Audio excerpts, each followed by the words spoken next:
Friends, welcome back to my channel. Welcome to relax. ఈరోజు అయితే నేను ట్రైన్ లో నుంచి ఎక్కడికి వెళ్తానంటే గూబ్లీకి వెళ్ళి అక్కడ స్విమ్మింగ్ పూల్కి వెళ్తాను, టెంపుల్కి వెళ్తాను, ఇంకా సమ్ దగ్గరికి వెళ్తాను. నేను నెక్స్ట్ బ్లాగ్ లో పెడతాను, చూడండి, చాలా బాగుంటుంది. ఇప్పుడు అయితే ఇక్కడ ట్రైన్స్ అవన్నీ చాలా బాగున్నాయి, నాకు నచ్చేసాయి, సూపర్ గా ఉన్నాయి.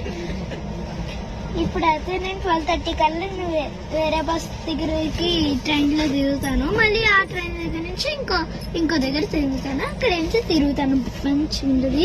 2 days journey for me. It's bye bye. ఈ స్టియో నేను చాలా ఎంజాయ్ చేస్తున్నాను. Bye bye. మీరు ఎలా ఎంజాయ్ చేస్తున్నారు కామెంట్? మీరు ఎలా ఎంజాయ్ చేస్తున్నారో అది కామెంట్ లో పెట్టండి. Like, share, subscribe, bell icon కొట్టండి.